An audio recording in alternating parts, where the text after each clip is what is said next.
ஆண்டினுடைய நிறைவு சிலுவை பாதை இது. இயேசுவின் பாடுகளை தியானிக்கின்ற உச்சத்தின் நாள் இது.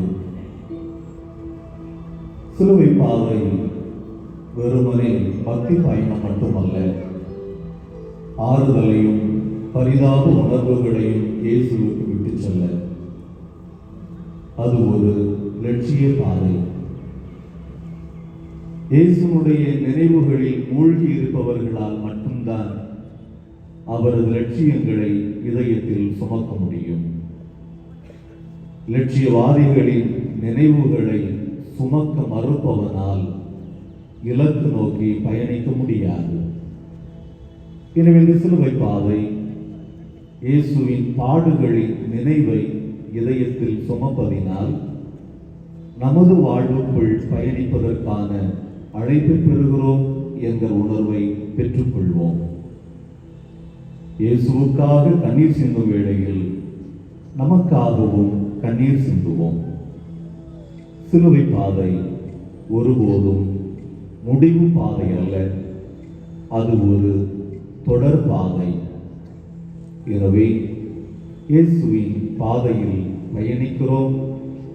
அது எனது வாழ்வை மாற்றக்கூடிய வலிமையை தரக்கூடியது என்கிற உணர்வோடு இந்த சிலுவை பாதையில் பக்தியோடு பங்கேற்போம்.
இயேசுவின் கல்வாரி பாதையின் முதல் நிலை.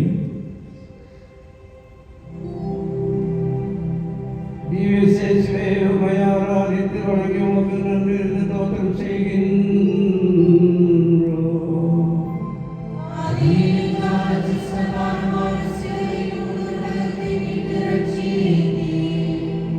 இயேசு தீர்ப்பிடப்படுகிறார்.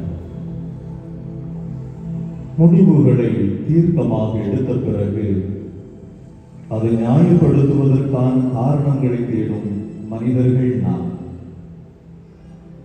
அழுக்கான இதயம் கொண்டவர்களின் சூழ்ச்சி அரங்கேற்றம் இப்படித்தான் நிகழ்ந்தேறிக் கொண்டிருக்கிறது. என்னோடு ஒத்து வராதவர்களை ஒழித்துவிட வேண்டும் என்கிற கயமைத்தனத்தின் கொடூர வெளிப்பாடு இயேசுவுக்கு வழங்கப்பட்ட சிலுவை தீர்ப்பு. தெளிவுகளையும் தங்கள் தரப்பு நியாயங்களையும் எடுத்து சொல்வதற்கோ வாய்ப்புகளை வழங்காமலேயே குற்றச்சாட்டுகளை திணிக்கும் ஆணவ மனநிலை நம்மிடம் இல்லாமல் இல்லை. நமக்கு பிடித்தவர்கள் நம்பகமானவர்கள் என்பதாலேயே பிறரை குறித்து சொல்வதை உண்மை என நம்பி பிறரை குற்றப்படுத்தும் போது இயேசுவுக்கு விதிக்கப்பட்ட தீர்ப்பு தொடர்கிறது என இதயம் உணர்ந்து கொள்ள மறுத்து விடுகிறோம். நம்முடைய குடும்பங்களிலும் கூட மனைவியை குற்றப்படுத்துகின்ற மனநிலை கணவர்களுக்கு இல்லாமல் இல்லை. கணவர்களை எதற்கெடுத்தாலும் குற்றப்படுத்துகிற மனநிலை மனைவிகளிடம் இல்லாமல் இல்லை. தெளிவுகளை தேட மறுக்கிற மனம் அடுத்தவரை குற்றப்படுத்திக் கொண்டே இருக்கும்.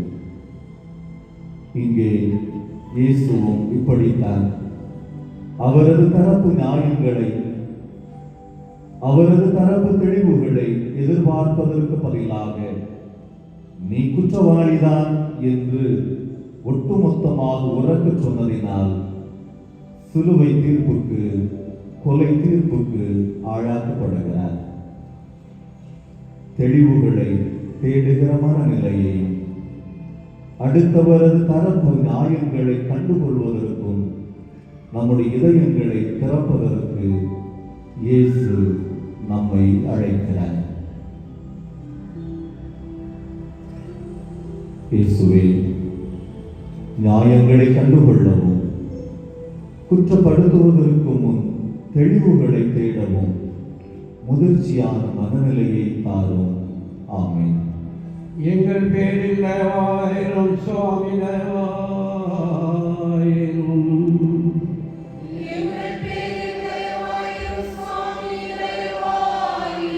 மரித்த விசுவாசிகளின் ஆன்மாக்கள் இறைவனின் இரக்கத்தினால் சமாதானத்தில் இளைப்பாற கடவுள்.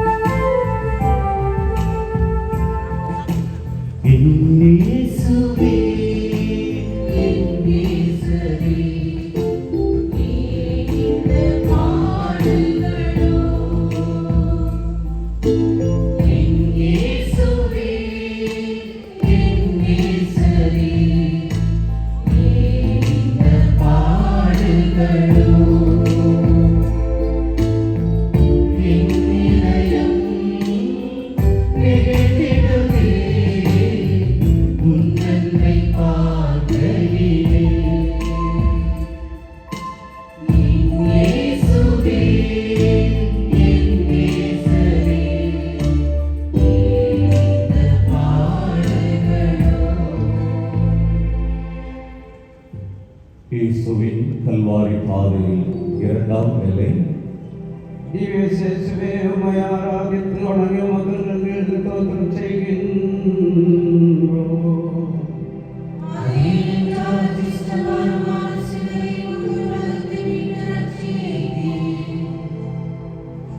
சிலுவையை சுமக்கிறார் இயேசு.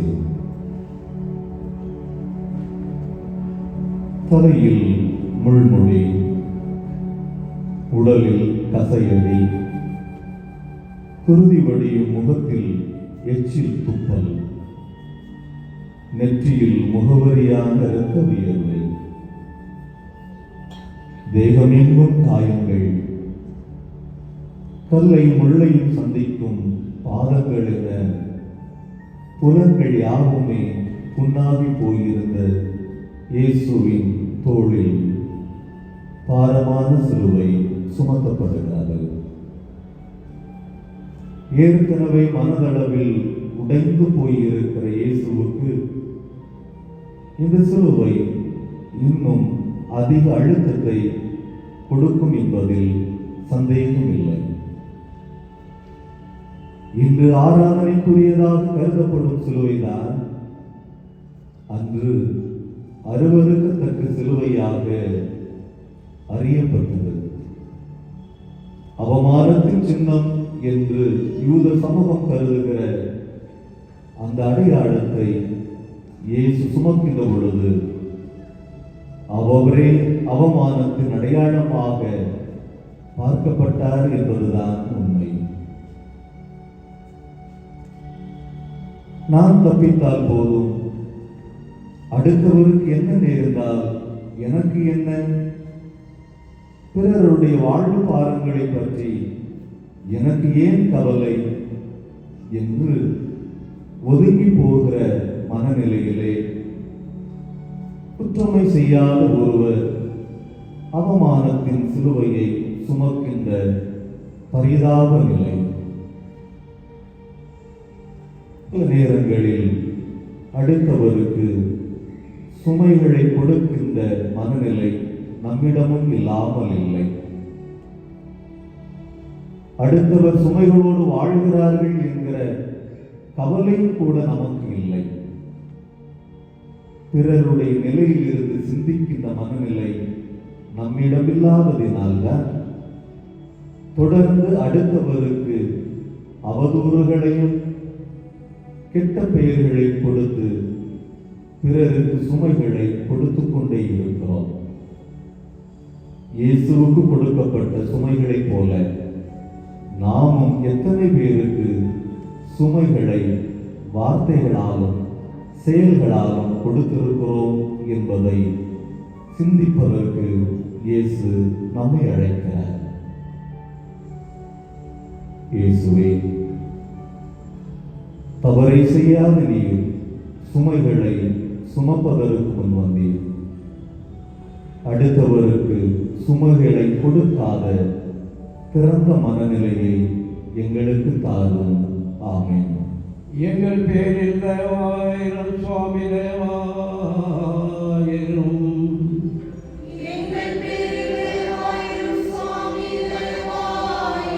மருந்த விசுவாசிகளின் இறக்கத்தினால் சமாதானத்தில் இழைப்பார்கள்.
இயேசுவின் கல்வாரி பாதையில் மூன்றாம் நிலை.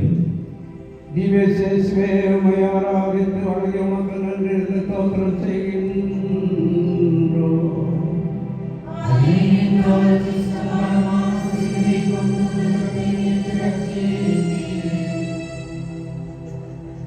முதன்முறையாக இயேசு கீழே விழுகிறார்.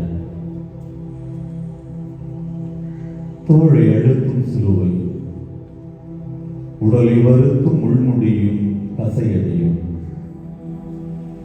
பாதங்களை பதம் பார்க்கும் கரடு முரடான பாதை என பல முறை தாக்குதலில் தள்ளாடி இயேசு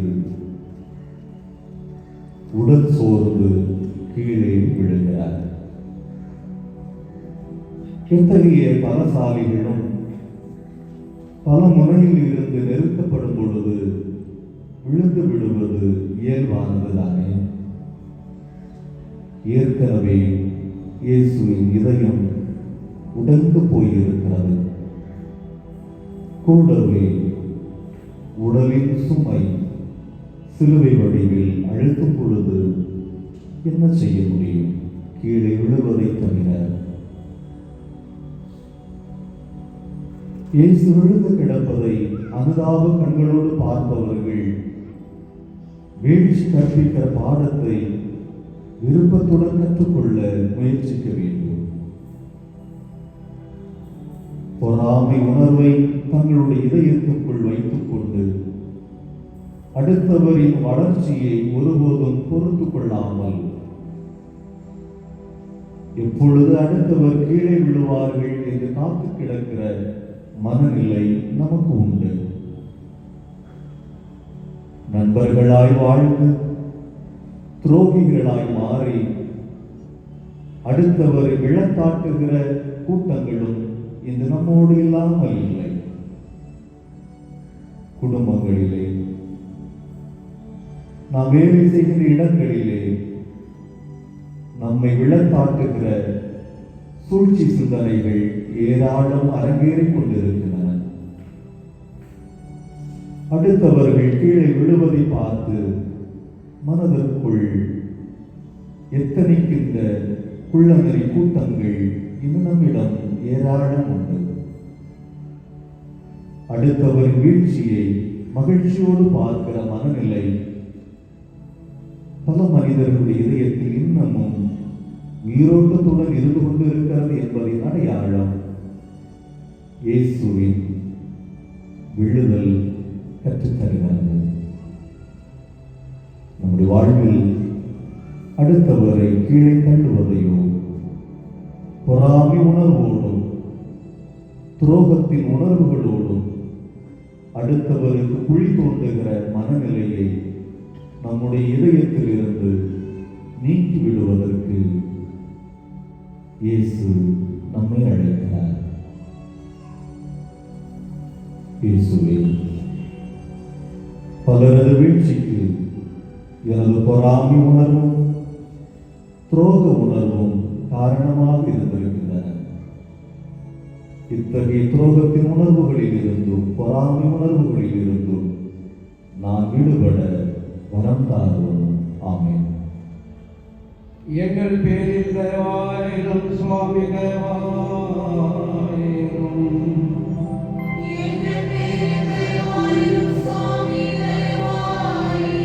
மனித விசுவாசிகளின் ஆன்மாக்கள் சர்வேஸ்வருடைய இரக்கத்தினால் சமாதானத்தில் இழைப்பார்கள்.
இயேசுவின் கல்வாரி பாதையில் 4ஆம் நிலை. திவ்ய இயேசுவே, உம்மை ஆராதித்து வணங்கி உமக்கு நன்றி என்று ஸ்தோத்திரம் செய்கின்றோம்.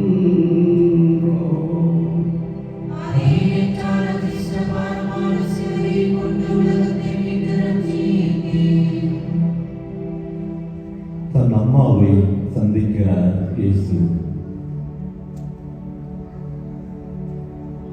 பேச முடியாத சூழல். சிலுவையில் கட்டப்பட்ட நிலையில் நடந்து கொண்டிருக்கிற இயேசு உயிர் கொடுத்து உதிரம் கொடுத்த தன் அம்மாவை பார்க்கிறார். அம்மா என்கிற நிலையிலே மரியாவுடைய இதயம் வலிகளால் துடித்திருக்கும். ஓடிப்போய் மகனே என்று சொல்லி ஆற தழுவ வேண்டும் என்கிற உணர்வு மரியாவை மேலோங்கி இருக்கும். இதற்காகவா நான் உன்னை பெற்றெடுத்தேன்,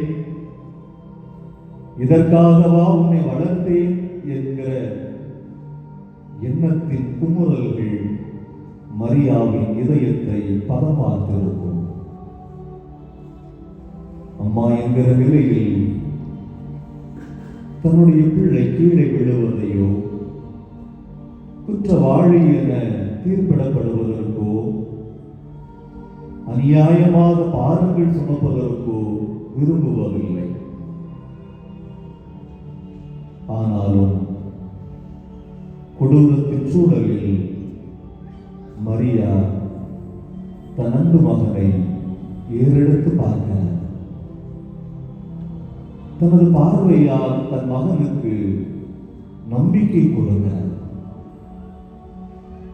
பல நேரங்களில் பார்வைகள் உணர்வின் அடையாளங்களாக இருக்கின்றன. சில பார்வைகள் அருளின் தரிசனங்கள், சில பார்வைகள் நம்பிக்கையின் முகவரிகள். வாழ்வின் தளர்வுகளிலும் சோர்வுகளிலும் பார்வைகள் கொடுக்கும் நம்பிக்கை உணர்வு அலாதியானது. அன்பு பெற்றோரே, உங்கள் பிள்ளைகளுக்கு நம்பிக்கை கொடுக்கின்ற பெற்றோர்களாக நீங்கள் இருந்திருக்கிறீர்களா? பிள்ளைகள் என்கிற நிலையிலே சில வேளைகளில் தவறுகளால் அவர்கள் தளர்வுற்றிருக்கலாம், தவறான பாதையில் கூட பயணித்திருக்கலாம். ஆனால் உங்களுடைய பார்வை உங்கள் பிள்ளைகளோடு இருக்கிறது என்பதை நீங்கள் வெளிப்படுத்த வேண்டியது காலத்தின் கட்டாயம். பெற்றோர்களின் கண்காணிப்பில் இருந்து விலகிச் செல்கிற பிள்ளைகள் தான் தவறு செய்கிற பிள்ளைகளாக மாறுகிறார்கள்.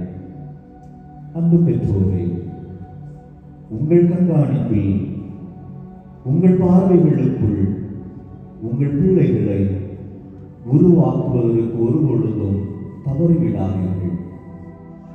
பிள்ளைகள் தொலைத்து போன பிறகு வருத்தப்படுவதை விட தொலையாமல் பார்த்துக் கொள்வது என்பது பெற்றோருக்கான கடமை என்பதை அன்னை மரியா என்று நமக்கு நினைவுபடுத்துகிறார்.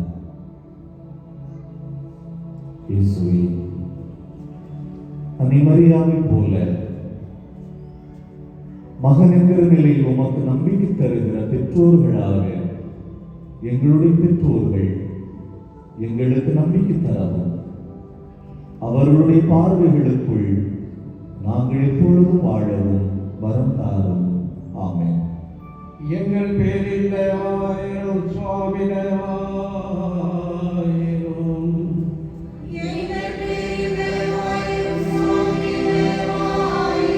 மனித விசுவாசிகளினால் மக்கள் தெரிவித்துள்ள இரக்கத்தினால் சமாதானத்தின் நிலைப்பான கடவுள்.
இயேசுவின் கல்வாரி பாதையில் 5ஆம் நிலை. திவ்ய இயேசுவே, உம்மை ஆராதித்து வணங்கி உமக்கு நன்றி என்று ஸ்தோத்திரம் செய்கின்றோம்.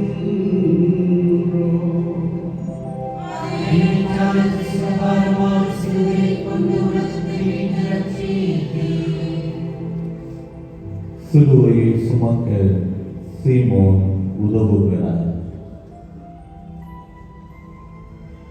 எங்கெல்லாம் சிலுவை பாதை அரங்கேறுகிறதோ அங்கெல்லாம் சீமோனின் பெயர் உச்சரிக்கப்படாமல் மாறுவதில்லை. வரலாற்றின் பக்கங்களில் சீமோன் பதிவு செய்யப்படுகிறார். இயேசுவின் சிலுவை அவரை கண்டிப்பாக விழக்காட்டுவதற்கு தள்ளிக் கொண்டிருக்கும். எங்கோ கல்வாரி மலையில் இவன் சேர்ந்து விடாமல் இருந்து விடுவானோ என்று படை வீரர்களுடைய மனம் பதறிக் கொண்டிருக்கிற வேளையில் நிர்பந்தத்தின் அடிப்படையில் தான் இந்த சீமோன் சிலுவையை சுமக்கிறார். ஆனால் இயேசுவுக்கே உதவி செய்கிற மனிதராக வரலாறு சீமோனை பார்க்கிறது. உதவி என்பது வெறுமனே 3 எழுத்துகளுக்குள் முடங்கி விடுவதல்ல, அது இதயத்தில் இருந்து பொங்கி எழுவது. இந்த பல நேரங்களில் தன்னல மனிதர்களாக நமது வாழ்க்கையை, நமது இதயத்தை சுருக்கிவிட்டோம். யாருக்கு என்ன நேர்ந்தால் எனக்கு என்ன, அடுத்தவருடைய கண்ணீர் நம்முடைய இதயத்தை தொடுவதில்லை. அடுத்தவரின் பசி நம்மை உறுத்துவதில்லை. கையேந்து பிச்சை கேட்கிற மனிதர்களின் உணர்வுகள் நம்மை பாதிப்பதில்லை, அது அவர்களுக்கானது என்று ஒதுக்கிச் செல்கிற மனநிலை கொண்ட வேடிக்கை மனிதர்களாகவே நாம் இருந்துவிட்டோம்.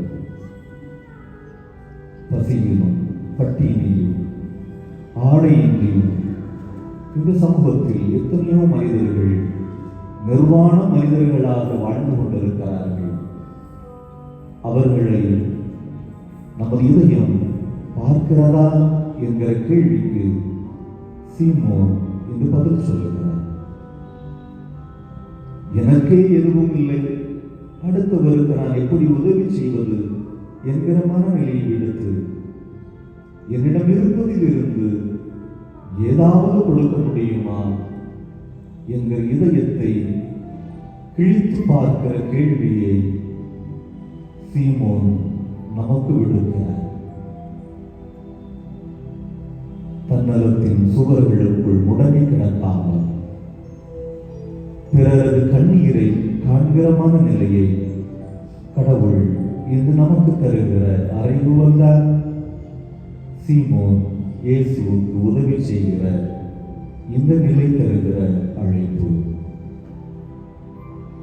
இயேசுவே, இதயங்களில் ஈரத்தையும் கண்ணீரை துடைக்கிற மனநிலையையும் அடுத்தவரின் பரிதாப உணர்வை கண்டுகொள்ளுகிற மனநிலையையும் எங்களுக்கு தாரும். ஆமென். எங்கள் பேரில் தயவாயிரம் சுவாமி, தயவாயிரம். எங்கள் பேரில் தயவாயிரம் சுவாமி, தயவாயிரம். மரித்த விசுவாசிகளின் ஆன்மாக்கள் சர்வேஸ்வரன் இரக்கத்தினால் சமாதானத்தில் இளைப்பாறுக.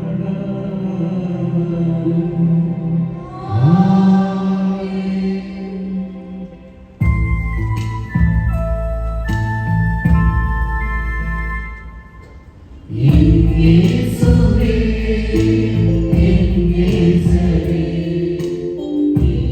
இந்த பாடுகளோ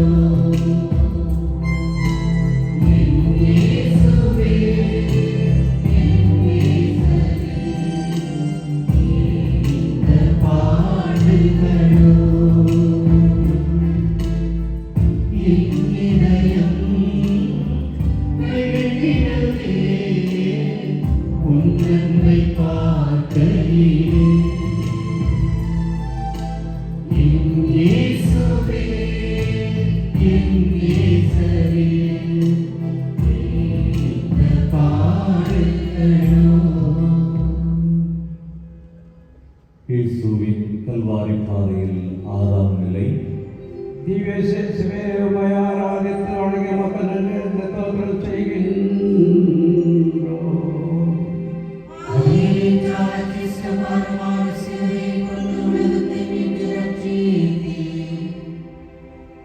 இயேசுவின் காயப்பட்ட இரத்த வியர்வை சிந்திய முகத்தை வெரோனிகா துடைக்கிறாய்.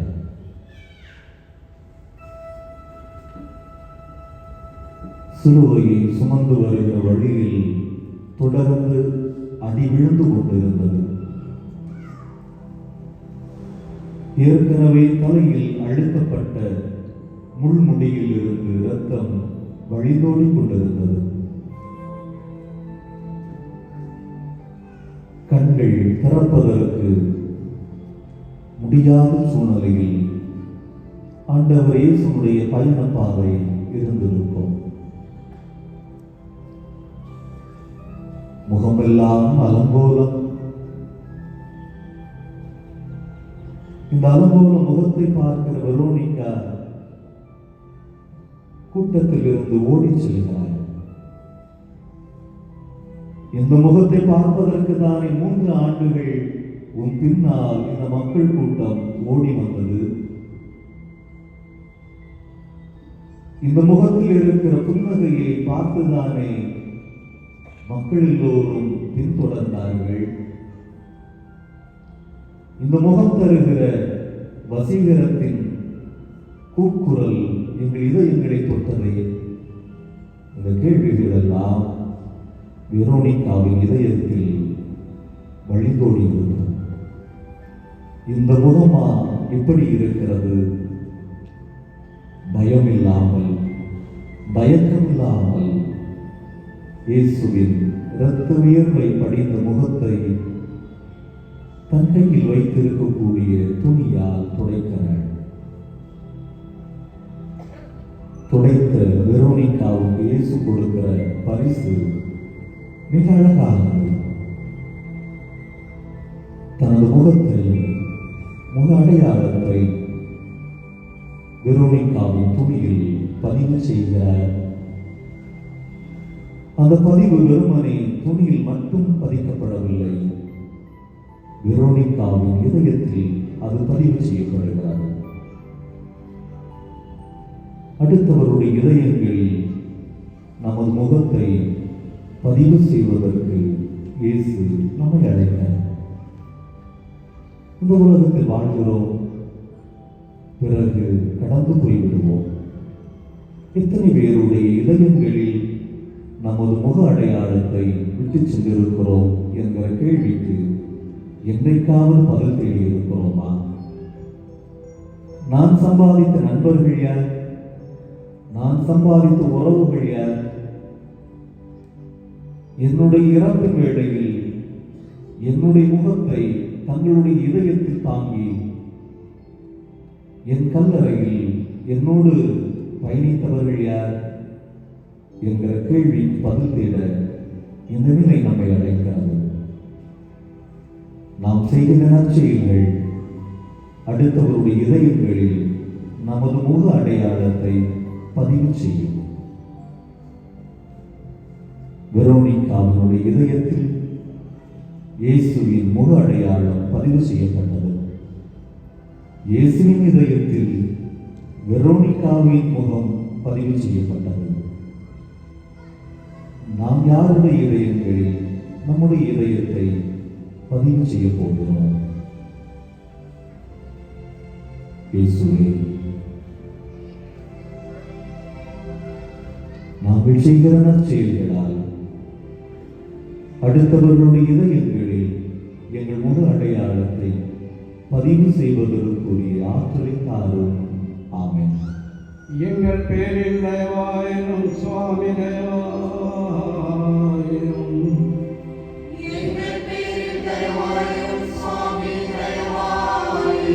மரித்த விசுவாசிகளின் ஆன்மாக்கள் சர்வேஸ்வருடைய இரக்கத்தினால் சமாதானத்தின் இளைப்பாறுகள்.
இயேசுவின் கல்வாரி பாதையில் 7ஆம் நிலை. திவ்ய சேசுவே, உம்மை ஆராதித்து வணங்கி உமக்கு நன்றி ஸ்தோத்திரம் செய்கின்றோம்.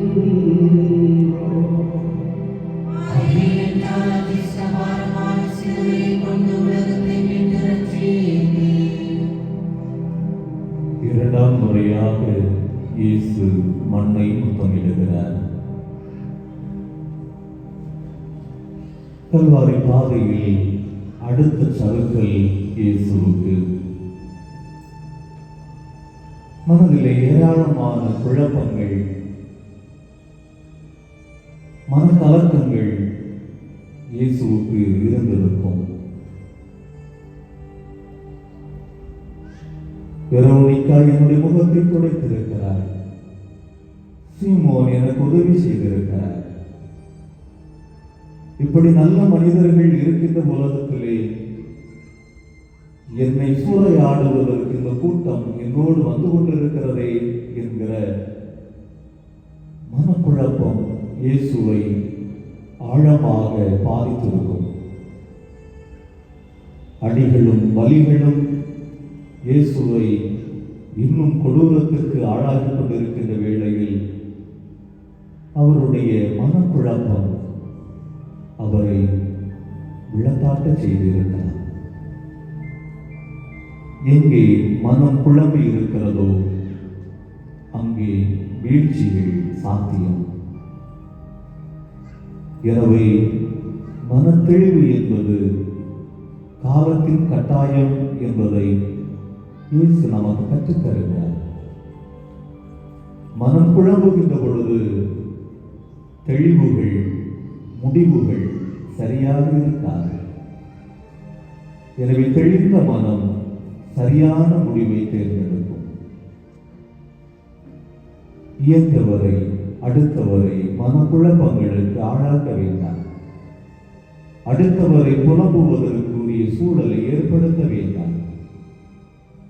அதே நேரத்தில் நமது இதயம் கலங்கி போயிருந்தால், குழம்பி போயிருந்தால், நிதானத்தோடும் பொறுமையோடும் எழுந்து அடுத்த கட்டத்தை நோக்கி பயணிப்பதற்கு நம்முடைய எண்ணங்களை ஒருமுகப்படுத்துவோம். இயேசுவே, உம்முடைய எண்ண ஓட்டங்கள் உம்மை இரண்டாம் முறையாக கீழே விழத்தாட்டியது.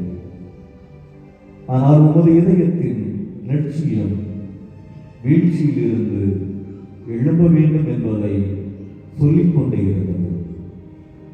நாங்களும் மனக்குழப்பங்களுக்குள் மூழ்கி கிடக்காமல் தெளிவுகளை நோக்கி, சரியான முடிவுகளை நோக்கி பயணிக்க அருள் தாரும். ஆமென். எங்கள் பேரில் தயவாயிரும் சுவாமி, தயவாயிரும். சுவாமி தயவாயிரும். மனித விசுவாசிகளின் ஆன்மாக்கள் சர்வேசுடைய இரத்தத்தினால் சமாதானத்தில் இளைப்பாறும்.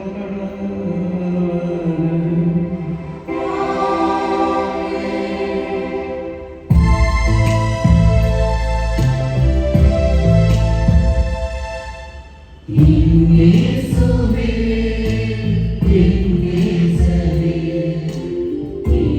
இந்த பாடுகளோ. இயேசுவே, இயேசுவே, இந்த பாடுகளோ. என் இதயம் நெகிழ்ந்திடுதே உன் நன்மை பார்க்கையிலே. என் இயேசுவே, என் இயேசுவே, இந்த பாடுகளோ. இயேசுவின் கல்வாரி பாதையில் 8ஆம் நிலை. திவ்ய இயேசுவே, உம்மை ஆராதித்து வணங்கி உமது நன்றெடுத்து தோத்திரம் செய்கின்றோம். பாரமான சிலுவையை கொண்டு உலகத்தை மீட்டு ரட்சித்தீர். இயேசுவுக்காக கண்ணீர் சிந்துகிறார்கள் எருசலேம் பெண்கள். அழுகை பலவீனத்தின் அடையாளம் அல்ல. கண்ணீர் இயலாமையின் அடையாளம் அல்ல. அழுகையும் கண்ணீரும் உணர்வின் மொழி. அடுத்தவருடைய துயரத்தில் பேச முடியவில்லை என்றால் இயல்பாக வருவது கண்ணீர் தான். உனக்கானவன் நான், உனக்கானவள் நான் என்கிற உத்தரவாதத்தை வார்த்தைகள் வெளிப்படுத்துவதை விட கண்ணீர் இன்னும் ஆழமாக வெளிப்படுத்தும். இதைத்தான் எருசலேம் பெண்கள் இயேசுவுக்கு வெளிப்படுத்துகிறார்கள். ஐயோ இயேசுவை, உமக்காய் இந்த பரிதாப நிலை. வார்த்தைகள் பேச மறுத்தாலும் கண்ணீரினால் தங்கள் உணர்வுகளை கொட்டி விடுகிறார்கள். இயேசுவுக்கு அவர்களுடைய உணர்வுகள் புரிந்தது. எனக்காக அழ வேண்டாம், உங்களுக்காகவும் உங்கள் பிள்ளைகளுக்காகவும் அழுங்கள் என்ற வார்த்தைகளால் பதில் மொழி சொல்லி கடந்து போகிறார். வாழ்க்கையில் கண்ணீர் சிந்துகின்ற மனிதர்களை கண்ணோக்குவதற்கு நமக்கு நேரம் தேவை. நம்முடைய குடும்பங்களில் கண்ணீர் சிந்துகிற மனைவிகள் இருந்து கொண்டிருக்கிறார்கள். கண்ணீர் சிந்துகிற பிள்ளைகள் இருந்து கொண்டிருக்கிறார்கள். கண்ணீர் சிந்துகிற கணவன்கள் இருந்து கொண்டிருக்கிறார்கள். கண்ணீர் சிந்துகிற பெற்றோர்கள் இருந்து கொண்டிருக்கிறார்கள். கண்ணீர் வெறுமனை கண்களிலிருந்து மட்டும் வருவதில்லை, இதயங்களிலிருந்தும் வழிந்தோடி கொண்டிருக்கும் என்பதை மறந்துவிட வேண்டாம். கண்ணீரை காண்கிற மனநிலை நமக்கு வேண்டும். எருசலேம் பெண்களின் கண்ணீரை இயேசு கண்டது போல நம்முடைய குடும்பங்களில் வெளிப்படுத்த முடியாமல் கண்ணீர் சிந்துகிற நம்முடைய உறவுகளை காண்பதற்கு நமக்கு நேரம் இருக்கிறதா?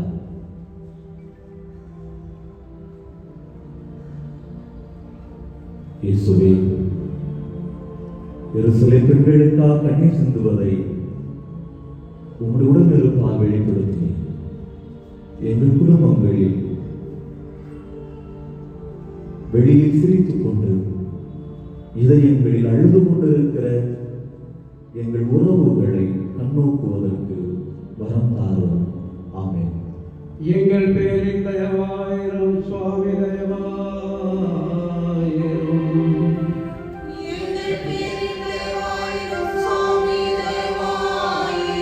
மரித்த விசுவாசிகளின் ஆன்மாக்கள் சர்வேசனுடைய இரக்கத்தினால் சமாதானத்தில் இளைப்பாற கடன.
இயேசுவின் கல்வாரி பாதையில் 9ஆம் நிலை. திவ்ய இயேசுவே, உம்மை ஆராதித்து வணங்கி உமக்கு நன்றி ஸ்தோத்திரம் செய்கின்றோம்.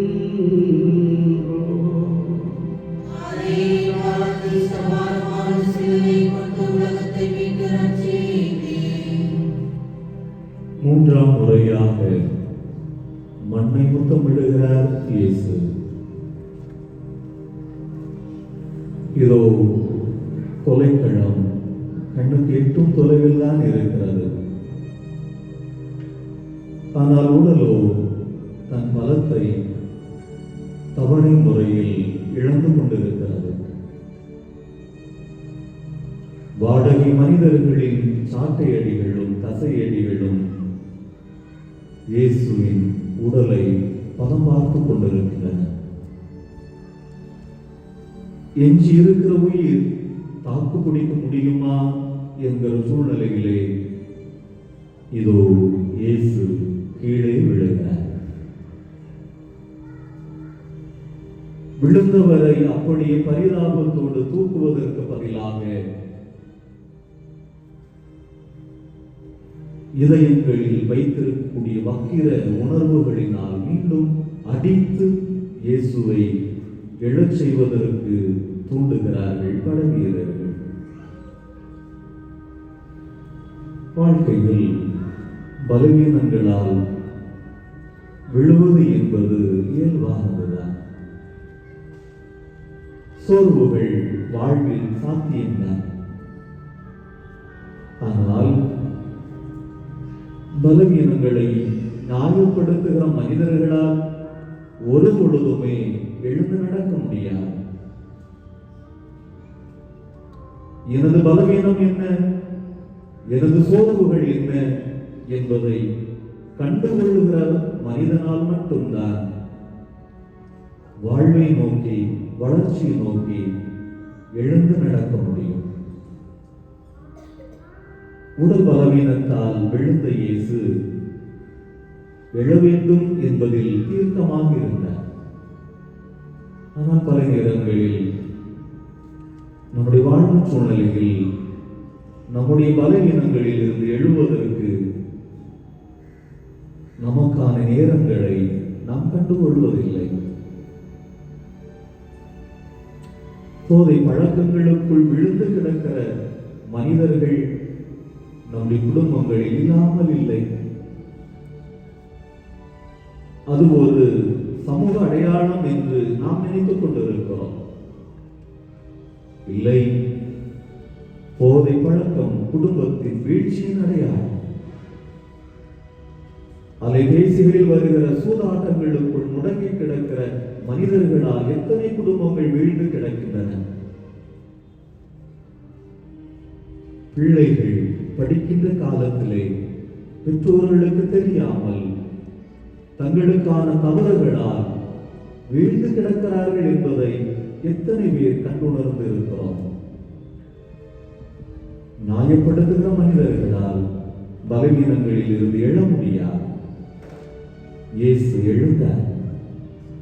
தன்னுடைய உடல் பலவீனத்தை அவர் நியாயப்படுத்தவே இல்லை.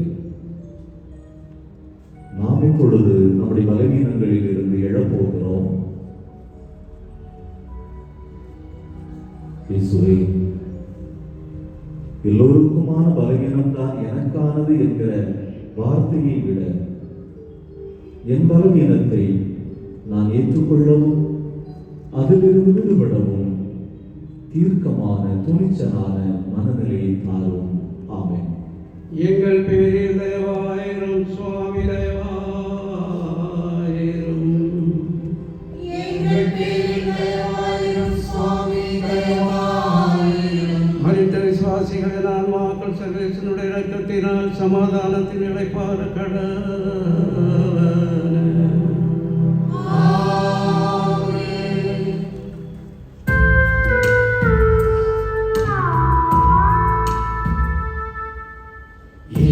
இயேசுவே, இயேசுவே,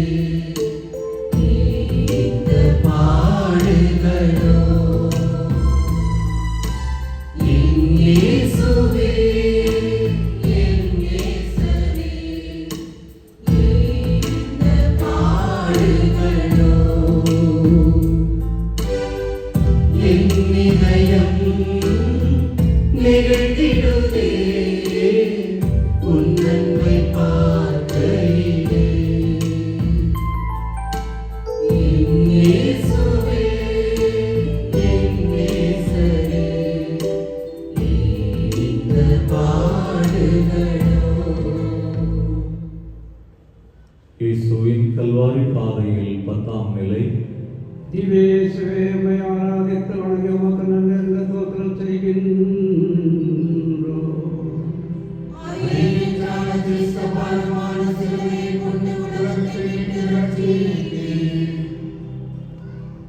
ஆடைகள் அவிழ்க்கப்பட்டு அவமானப்படுத்தப்படுகிறார் இயேசு.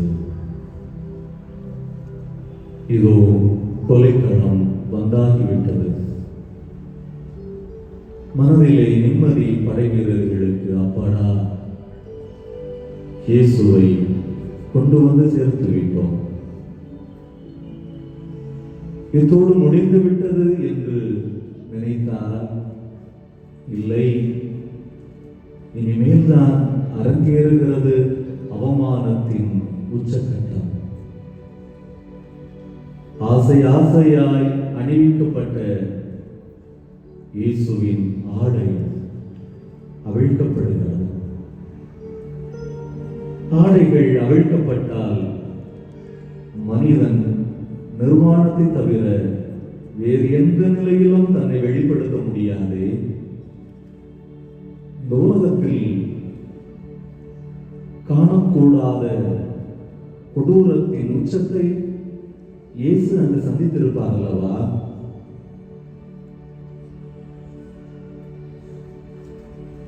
மனதில் எந்த ஒரு தயக்கமும் இல்லாமல் அடுத்தவரின் ஆடையை அவிழ்த்து அம்மனப்படுத்தி நிர்வாணப்படுத்தி அவமானப்படுத்துவது என்பது இந்த உலகத்தினுடைய கொடூரத்தின் உச்சம் அல்லவா?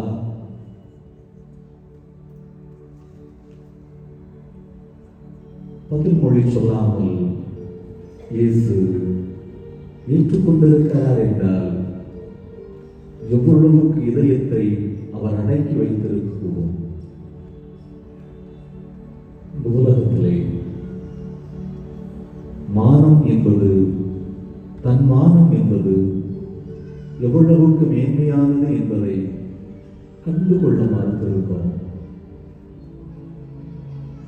பிறருக்கு அவமானம் கொடுப்பதிலே நம்முடைய நேரங்களை செலவு செய்வதற்கு தயாராக இருக்கிறோம். இயேசுவுக்கு நேர்ந்த இந்த கொடுமை யாருக்கும் நேர்ந்து விடக்கூடாது. ஆடை என்பது மானத்தை பொருத்திக் கொள்வது. ஆனால் இங்கே தெருவோரங்களிலே, சாலை ஓரங்களிலே மானத்தை இழந்து நடந்து போகிற நடமாடும் மனிதர்களை கண்டுகொள்வதற்கு நமக்கு நேரம் இல்லை. ஆனால் விலை உயர்ந்த ஆடைகளை, தரமான ஆடைகளை நாம் அணிவதற்கு விலை உயர்ந்த கடைகளுக்கு நமது கால்கள் சென்று கொண்டிருக்கின்றன.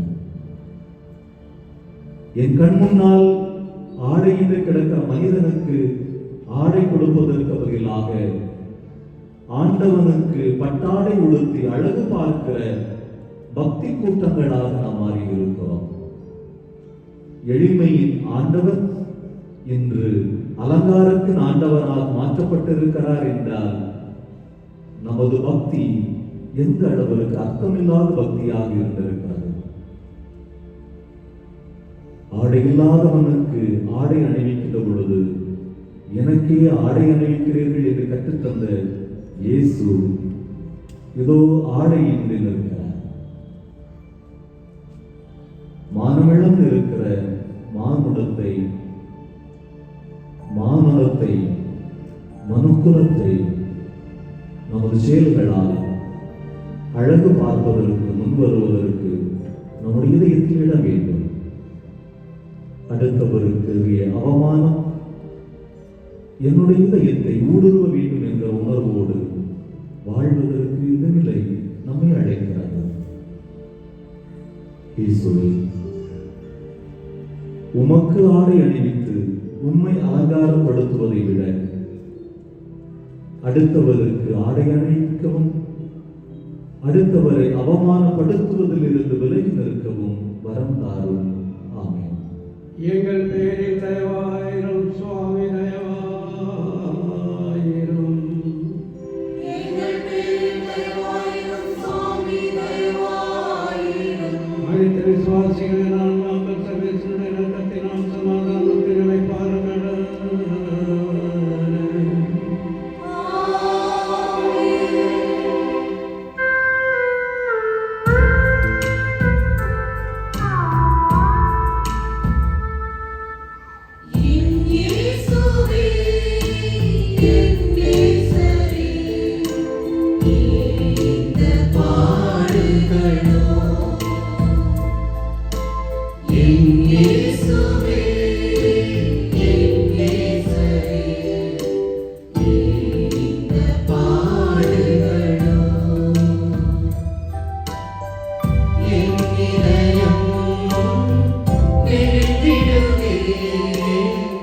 உன் நன்மை பார்க்க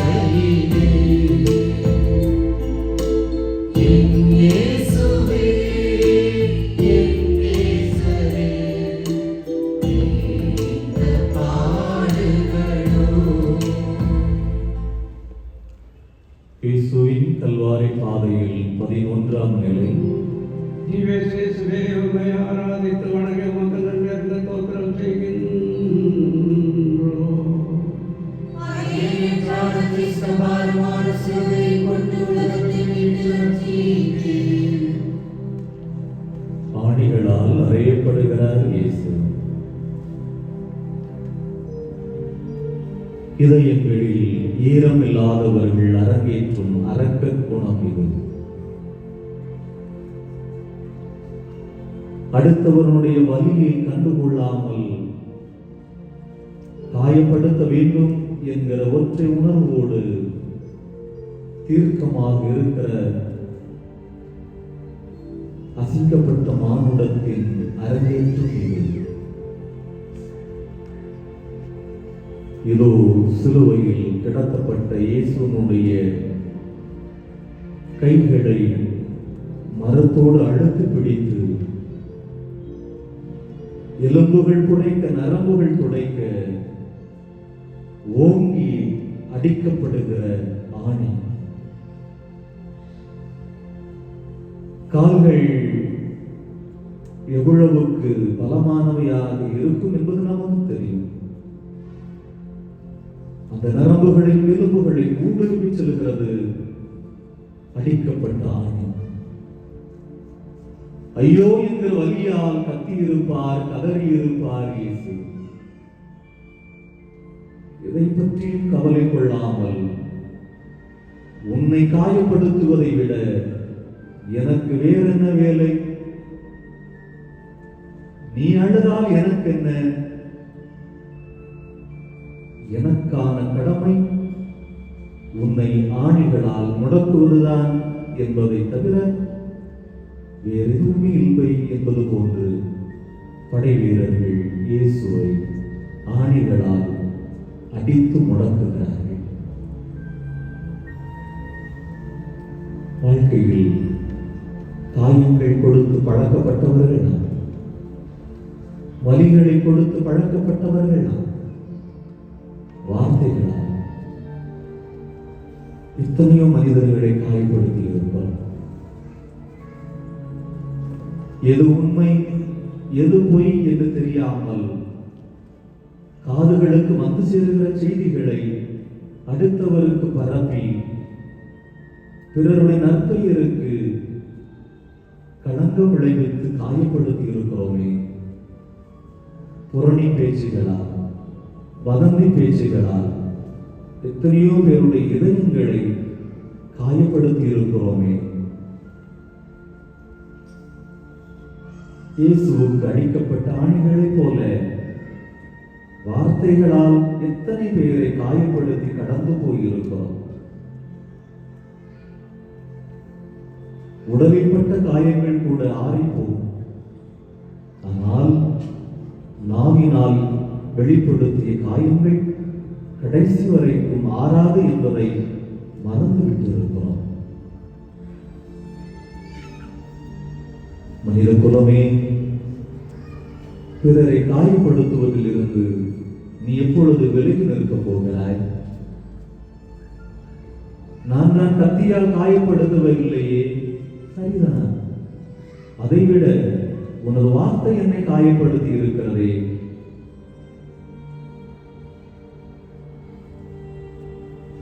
காயங்களுக்கு பதில் மொழி அதைவிட பெரிய காயங்களை உருவாக்குவதல்ல, மாறாக மருந்தாக மாறுவது. காயப்பட்ட இயேசு கற்றுத்தருகிறார், அடுத்தவரை இனிமேல் வார்த்தைகளால் காயப்படுத்தாதே. வார்த்தைகளால் நீ மருந்தாக மாறுவாயா? இயேசுவே,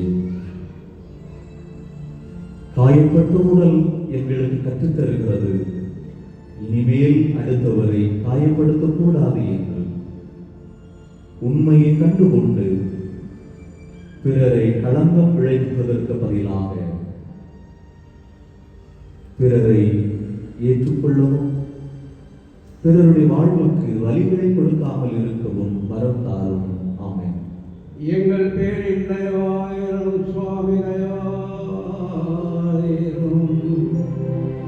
எங்கள் பேரில் தயவாயிரும்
இயேசுவே உம்மை ஆராதித்து வணங்கி உமக்கு நன்றி என்று ஸ்தோத்திரம் செய்கின்றோம். அதே என்றால் கிறிஸ்து பாரமான சிலுவையை கொண்டு உலகத்தை மீட்டு ரட்சித்தீர். சிலுவையில் உயிர் விடுகிறார் இயேசு.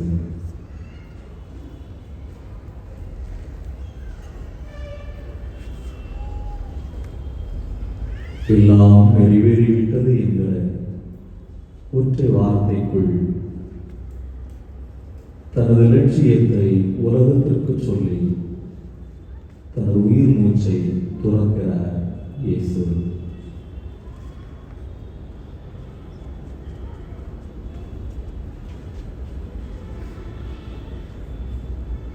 இறப்பு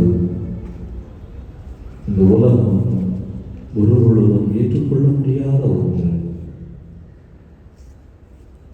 இறப்பு இழப்பின் அடையாளம். இறப்பு உடல் கூட்டிலிருந்து உயிர் பிரிந்து விடுகிற இயலாமையின் அடையாளம். இதோ பெருமையின் அடையாளமாக சிலுவையில் தொங்கி கிடக்கிறார் இயேசு. எத்தனையோ இறப்புகளை கண்டிருக்கிறோம், பார்த்திருக்கிறோம், பங்கெடுத்திருக்கிறோம். ஆனால் என் இதயத்தோடு நெருக்கமானவர்கள், என் வாழ்வோடு பழகியவர்கள், எனக்காக எல்லாமுமாக இருந்தவர்களுடைய இறப்பு தருகிற வலி இன்றளவும் மறக்க முடியாத ஒன்று, ஏற்றுக்கொள்ள முடியாத ஒன்றாகவே இருந்திருக்கும். நம்முடைய உறவுகள் நம்மை விட்டு இறந்திருந்தால் நம்முடைய இதயம் எப்படி வைத்திருக்கும் என்பதை இந்த நிலையில் கொஞ்சம் நினைத்து பார்ப்போம். என்னுடைய அப்பாவை நான் இழந்திருந்தார், என் அம்மாவை நான் இழந்திருந்தார், என் பிள்ளையை நான் தொலைத்திருந்தார், என் கணவனை நான் பறி கொடுத்திருந்தார், என் மனைவியை நான் தொலைத்திருந்தார், நம்முடைய உணர்வு நிலை எப்படி இருந்திருக்கும்? இன்னமும் நம்முடைய இதயம் அடைபட்டுத்தான் இருக்கும். நம்முடைய தொண்டை வார்த்தைகளால் அடைபட்டுக் கொண்டிருக்கும். இறப்பு தருகிற வெறுமை, இறப்பு தருகிற கொடூரம் ஒரு மனிதன் காணக்கூடாத ஒன்று. ஒரு நேரத்தில் இயேசுடைய இறப்பை பற்றிய வாழ்வின் உன்னதத்தை கற்றுத்தந்து கொண்டிருக்கிறார். இறப்பின் வழியாக இயேசு தியாகத்தை நமக்கு நினைவுபடுத்துகிறார். யாருக்காக நான் இறந்தேன்? யாருக்காக நான் இந்த சிலுவை சுமந்தேன்? யாருக்காக நான் எல்லாம் நிறைவேற்றி விட்டது என்று வார்த்தை சொன்னேன்? எனக்காக அல்ல. அப்படி என்றால் அது நமக்காக, இந்த உலகுக்காக.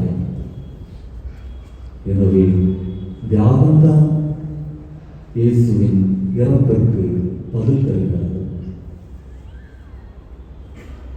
நம்முடைய வாழ்வில் தியாகத்தை தாராளமாக எடுத்தவருக்கு கொடுப்போம். ஒரு பெற்றோராக கண்ணீர் சிந்துகிற பெற்றோரின் தியாகத்தை கண்டுகொள்கிற மனநிலை பிள்ளைகளை நமக்கு வேண்டும். ஒரு கணவனுடைய கண்ணீரை தியாகத்தை கண்டுகொள்கிற மனநிலை மனைவிக்கு வேண்டும். குடும்பத்திற்காக உழைக்கின்ற மனைவியின் தியாகத்தை அங்கீகரிப்பதற்கு கணவனுடைய இதயத்தில் இடம் வேண்டும். தியாகம் உயிரோடு இருக்கிறது என்றால் இறப்பு அர்த்தம் பெறுகிறது. இயேசுவின் இறப்பை போல. இயேசுவே, தியாக உணர்வு உமது இறப்பின் வழியாக வெளிப்படுத்தியதை என்னுடைய இதயத்தில் தியாக உணர்வோடு அடுத்தவருக்காக வாழவும் தியாகத்தோடு வாழ்கிறவர்களை கண்டுகொள்ளவும் அருள் தாரும். ஆமென்.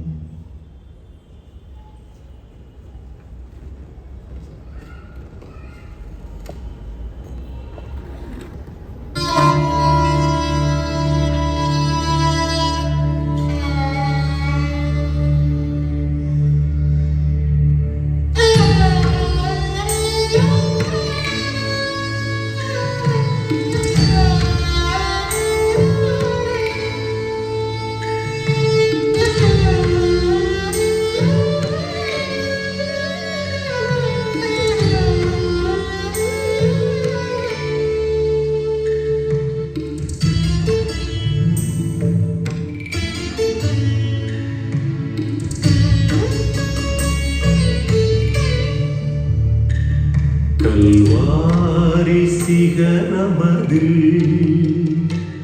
கல் நெஞ்ச கயவர்களா கல்வாரி சிகரமதில் கல் நெஞ்ச கயவர்களா கருணை உருவம் கனிவான தெய்வம் சிலுவையில் தொங்கும் என் இயேசுவை பார், என் இயேசுவை பார். கல்வாரி சிகரமதில் கல்வாரி சிகரமதில் கல் நெஞ்ச கயவர்களா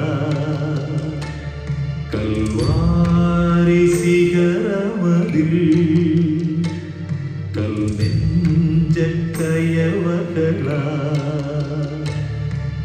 கருணை உருவம் கனிவான தெய்வம் சிலுவையில் தொங்கும் என் இயேசுவை பார், என் இயேசுவை பார். கல்வாரி சிகரமதில்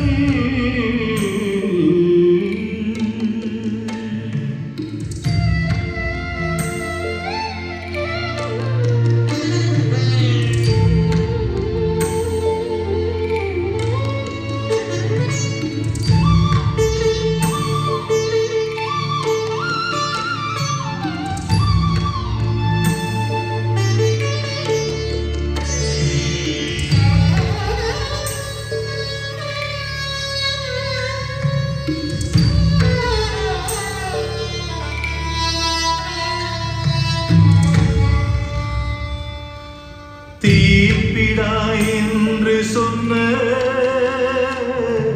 என் இயேசுவின் நிலைமையை பார், குருதியில் நனைந்திருக்கும் இயேசுவின் முகத்தினை பார். பிலாத்துவின் முன்னே அநீதியின் தீர்ப்பிலே அமைதியில் நிற்பதை பார்.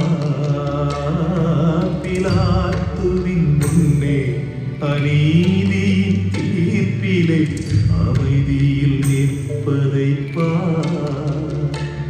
கல்வாரி சிகரமதில் கல் நெஞ்ச கயவர்களா கருணை உருவம் கனிவான தெய்வம் சிலுவையில் தொங்கும் என் இயேசுவை பார், என் இயேசுவை பார். கல்வாரி சிகரமதில்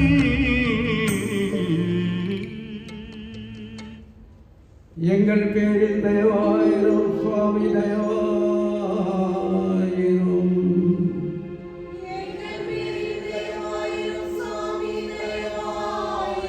மனித விசுவாசிகளின் ஆன்மாக்கள் சர்வேஸ்வரனுடைய இரக்கத்தினால் சமாதானத்தில் இளைப்பாறுகின்றன.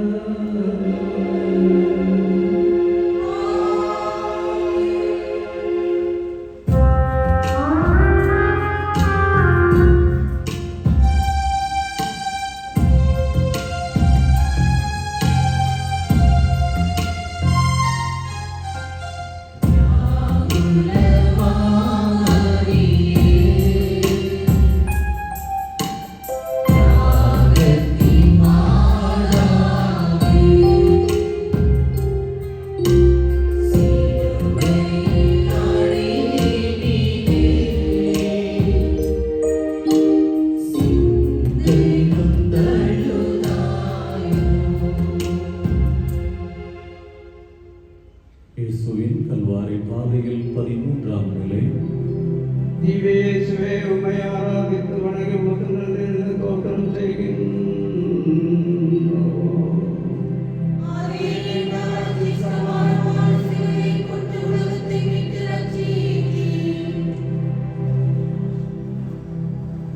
தாயாக தன் மகனின் உடலை சுமக்கிறாள் வியாகுல தாய்.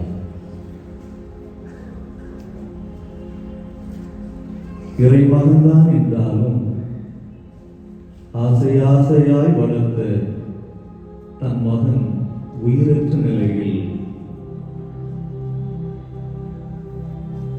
உயிர் மூச்சை துறந்த நிலையில் இருப்பதை எந்த தாயால் ஏற்றுக்கொள்ள முடியும்? இந்த உலகத்தில் காண கிடைக்காத கொடூரம் தன் கண் முன்னே தன் மகனை இழக்கின்ற பெற்றோரின் உணர்வு. இதோ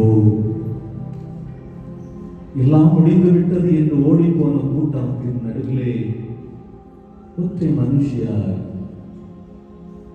மரியாள் சிலுவை அடியில் நின்று தன் மகனின் உடலை சிலுவையிலிருந்து இறக்கி அதை தனது மடியில் தாங்கியிருக்கிறார். அம்மாவுக்கு ஈடாக இந்த உலகத்தில் எந்த அன்பும் இருக்க முடியாது. அன்பின் தசை வடிவம் அம்மா. தனக்கு எதுவும் இல்லை என்றாலும் கணவனுக்கும் பிள்ளைகளுக்கும் எல்லாம் இருக்க வேண்டும் என்று எதிர்பார்ப்பவள் அவள். தன் மனதின் கவலைகளை தன் இதயத்திற்குள்ளே முடக்கி வைத்திருப்பவள் அவள். உணர்வுகளை தனக்குள்ளே பொத்தி பொத்தி குடும்பத்திற்காக உழைக்கிறவள் அவள். இங்கே இளைஞனான தன் மகனை இதய வலியோடு தாங்கிக் கொண்டிருக்கிறாள் வியாகுல தாய். மரியாவின் இதயத்தில் அடுத்தவருக்கான இடம் எப்பொழுதும் உண்டு என்பதை மகனை தாங்குவதன் வழியாக உலகத்திற்கு உரக்கச் சொல்கிறார். ஆனால் பல நேரங்களில் அடுத்தவரை தாங்குவதற்கு நம்முடைய இதயத்தில் இடம் இல்லை. ஏன் நம்மை பெற்றெடுத்த நம்முடைய அம்மாவை அப்பாவை தாங்குவதற்கு கூட நம்முடைய இதயத்தில் இடம் இல்லையே. வயதானவர்கள் என்றாலே அவர்களை அசட்டைத்தனத்தோடு பார்க்கிற மனநிலைதானே நமக்கு இருக்கிறது. அவர்கள் பேசுவது நமக்கு எரிச்சலாக அல்லவா இருக்கிறது. மகனே மகளே என்று கொஞ்சிய அந்த வார்த்தைகள் வயதான பெண் ஏன் நமக்கு எரிச்சலாக மாறி போகிறது? இதயத்தில் இடமில்லை என்பதை தவிர முதியோர் இல்லங்களிலே நம்முடைய பெற்றோரை ஒப்படைப்பதற்கு காரணங்களை தேடிக் கொண்டிருக்கிறோம். என் மனைவி சொன்னால் என்னால் கட்ட முடியவில்லை, அவன் சொன்னான் என்னால் மறுக்க முடியவில்லை என்று அடுத்தவர் மீது பழி சுமத்தி நம்முடைய இதயங்களில் நம்மை பெற்றெடுத்த பெற்றோரை தாங்குவதற்கு மனமில்லாத மனிதர்களாக வாழ்ந்து கொண்டவர்கள் தான் இன்று கண்ணீர் வடித்துக் கொண்டிருக்கிறோம். அன்னை மரியாவை நினைத்து, வியாகுல தாயை நினைத்து. அன்னை மரியாவுக்காக கண்ணீர் சிந்துவதை விட, இயேசுவுக்காக கண்ணீர் சிந்துவதை விட, என் பெற்றோருக்கு என்னுடைய இதயத்தில் நான் இடம் கொடுக்கவில்லையே என்று கண்ணீர் சிந்துவோம். இதயத்தில் இடம் இருந்தால் நம்முடைய வீட்டில் அவர்களுக்கு இடம் இருக்கும். நம்முடைய வீட்டில் அவர்களுக்கு இடம் இருந்தால் அவருடைய வார்த்தைகளுக்கு மதிப்பு இருக்கும். ஒரு பொழுதும் என்னை பெற்றெடுத்தவரை, வயதானவர்களை தொல்லையாக பார்க்காமல் அவர்கள் குழந்தைகள் என்கிற நிலையில் நம்மை குழந்தைகளாக அரவணைத்தது போல அவர்களின் குழந்தைகளாக அரவணைத்து நம்முடைய இதயத்தில் இடம் கொடுத்தோம். இயேசுவே, உயிரற்ற நிலையில் உம்மை தாங்கிய அன்னை மரியாவை போல எங்களுடைய இதயங்களில் அடுத்தவரை, குறிப்பாக வயதான பெற்றோரை தாங்குவதற்கு இடம் தாரும். ஆமென். எங்கள் பேரில் தயவாயிரும் சுவாமி, தயவாயிரும். எங்கள் பேரில் தயவாயிரும் சுவாமி, தயவாயிரும். மரித்த விசுவாசிகளின் ஆன்மாக்கள் சர்வேசனுடைய இரக்கத்தினால் சமாதானத்தில் நிலைப்பார கடவுள்.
இயேசுவின் கல்வாரி பாதையில் 14ஆம் நிலை. இயேசுவே, உம்மை ஆராதித்து வணங்கி உமக்கு நன்றி தோத்திரம் செய்கின்றோம். ஆதியிலே கிறிஸ்து பாரமான சிலுவையை கொண்டு உலகத்தை மீட்டு ரட்சித்தீர். கல்லறையில் அடக்கம் செய்யப்படுகிறார் இயேசு. முடிந்து போனது இயேசுவின் கதை என்று நினைத்ததால் அவரது அடக்கச் சடங்கிற்கு ஆட்சேபனை யாரும் தெரிவிக்கவில்லை. தாராளமாக அடக்கம் செய்து கொள்ளுங்கள் என்கிற உணர்வுகளுக்குள் கடந்து போனார்கள் ஆதிக்கவாதிகள். தனக்கென்று எந்த சொத்தும் வாங்காதவர், தனக்கென்று எதுவும் இல்லாதவர் இன்னொருவருடைய நிலத்தில் அடக்கம் செய்யப்படுகிறார். நூலகம் நிரந்தரம் அல்ல என்பதை இயேசு கற்றுத்தருகிறார். எனக்கு எதுவுமே இல்லை. இதை தவிர இயேசு கற்றுத்தருகிற பாடம் எதுவுமே இல்லை. ஆனால் நம்முடைய இதயத்தில் எவ்வளவு எதிர்பார்ப்புகள், எவ்வளவு போட்டிகள்,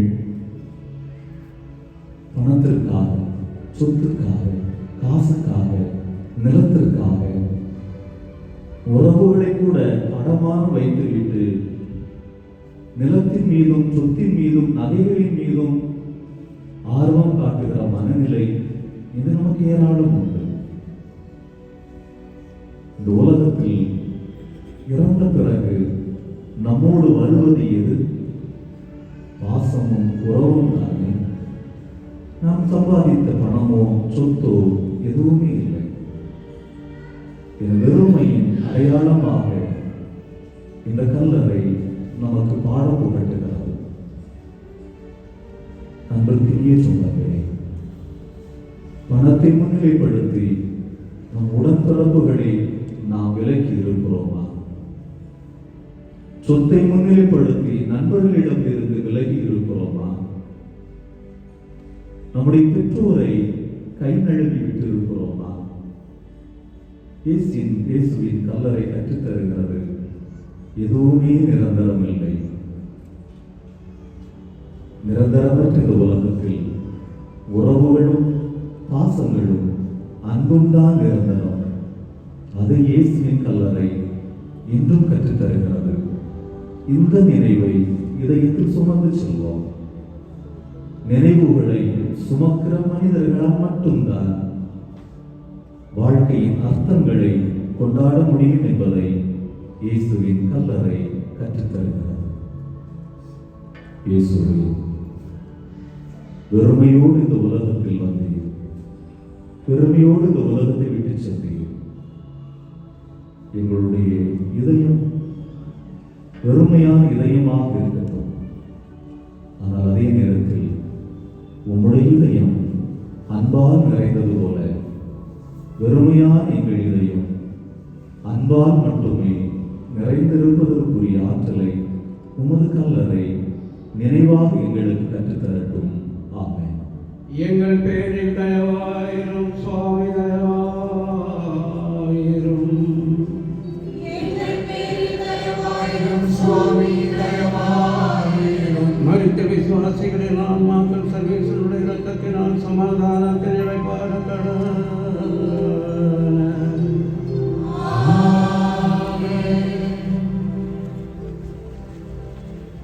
அன்புக்குரியவர்களே, இந்த ஆண்டிற்கான சிலுவை பாதையை நாம் நிறைவு செய்து விட்டோம் என்கிற மன நிறைவு நமக்கு இருக்கலாம். இந்த உச்ச வெயிலே இந்த வெயிலை பொருட்படுத்தாமல் இயேசுவின் சிலுவை பாதையில் நாமும் பங்கெடுத்திருக்கிறோம் என்கிற மன நிறைவு நமக்கு இருக்கலாம். ஆனால் இந்த மன நிறைவு நம்முடைய வாழ்வு மாற்றத்தில் வெளிப்பட வேண்டும் என்பதை மட்டும் உணர்ந்து கொள்வோம். எனவே இந்த 14 நிலைகளில் நம்முடைய பலவீனங்களை ஒப்புக் கொடுப்போம். நம்முடைய குற்றங்களை இயேசுவின் சிலுவையில் அறைந்து விடுவோம். எனது இயலாமை, எனது பலவீனம், என் குற்றம், இவைகள் இந்த சிலுவை பாதையில் அறையப்பட்டு விட்டன. புது மனிதனாக, மாற்றத்தின் மனிதனாக நான் இயேசுவின் பாதையில் பயணிப்பதற்கு நான் தயாராக இருக்கிறேன் என்கிற உணர்வோடு நம்முடைய பலவீனங்களை நினைத்து ஆண்டவரிடத்தில் மன்னிப்பு கேட்போம்.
திருத்தந்தையின் கருத்துகள் நிறைவேற விண்ணுலகில் இருக்கிற எங்கள் தந்தையே, உமது பெயர் தூயென போற்றப்பெறுக. உமது ஆட்சி வருக. உமது திருவுளம் விண்ணுலகில் நிறைவேறுவது போல மண்ணுலகிலும் நிறைவேறுக. எங்கள் அன்றாட உணவை இன்று எங்களுக்கு தாரும்.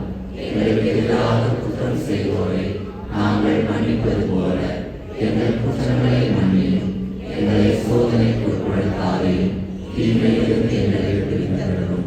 அருள் நிறைந்த மரியே வாழ்க. ஆண்டவர் உம்முடனே, பெண்களுள் ஆசி பெற்றவர் நீரே. உம்முடைய திருவயிற்றின் கனியாகிய இயேசுவும் ஆசி பெற்றவரே. புனித மரியே, இறைவனின் தாயே, பாவிகளாக இருக்கிறவர்களுக்காக இப்பொழுதும் எங்கள் இறப்பின் வேளையிலும் வேண்டிக் கொள்ளும். ஆமென். தந்தைக்கும் மகனுக்கும் தூய ஆவியாருக்கும் ஆட்சி உண்டாகுக. தொடக்கத்தில் இருந்தது போல இப்பொழுதும் எப்பொழுதும் என்றென்றும் இருப்பதாக. ஆமென். இந்த கல்வாரி பாதை கற்றுத் தந்த வாழ்வின் சிந்தனைகள் நம்முடைய இதயத்தில் எந்நாளும் உயிரோட்டமாக இருக்கட்டும்.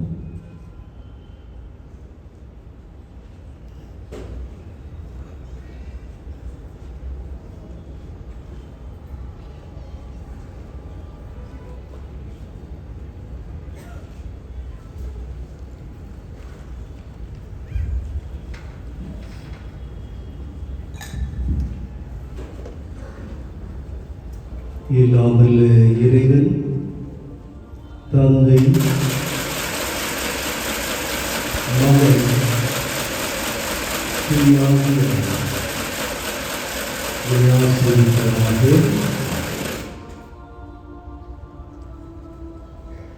இயேசுவின் வாழ்ந்த சகோதர சகோதரிகளே, இந்த திருச்சிலுவை பாதையில் தியாக உள்ளத்துடன் திறந்த மனப்பான்மையுடன் ஆழமான கருத்துக்கள் நமக்கு தருகின்ற பொழுது அதை உள்ளத்திலே ஏற்று இன்னும் இந்த சிந்தனையில் தொடர வேண்டும். இன்றைய தினம் மௌனத்தின் ஒரு நாள். ஆண்டவர் இயேசுவின் இறந்ததை நினைவில் கூறுகின்றோம். எனவே தயவு கூர்ந்து முடிந்த அளவிற்கு அதிகமாக பேச வேண்டாம். விசேஷமாக நற்கருணை பிரசன்னம் கல்லறை தோட்டத்திலே வைத்திருப்பதால் சற்று நேரம் அமைதியாக அமர்ந்து ஜெபித்து சிந்தனை புரிந்த கருத்துக்களை தியானிக்க வேண்டும் என்றும் அன்போடு கேட்டுக்கொள்கின்றேன். மேலும் உணவுப் பொருட்களில் கல்லறை தோட்டத்துக்குள் எடுத்து செல்லக்கூடாது. அங்கே ஆராதனை சமயம் தனிப்பட்ட ஆராதனை 3 மணிக்கு இறை இரக்கத்தின் ஜெபம்.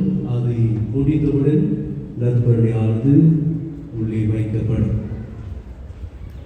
மேலும் குப்பைகள் எல்லாம் குப்பை தொட்டியில் தான் போட வேண்டும் என்றும் கேட்டுக்கொள்கின்றோம். மீண்டுமாக மாறி நாம் ஆண்டவருடைய திருப்பாடுகளை கொண்டாடிட இங்கே 4 மணிக்கு ஆங்கிலத்தில், மேலும் 5:30 மணிக்கு தமிழில் நடைபெறும். ஆகவே மீண்டுமாக நாம் இங்கே மாலை கூடுவோம். அதுவரையிலும் முடிந்த அளவுக்கு மௌனம் காக்க வேண்டும் என்று அன்போடு கேட்டுக்கொள்கிறேன்.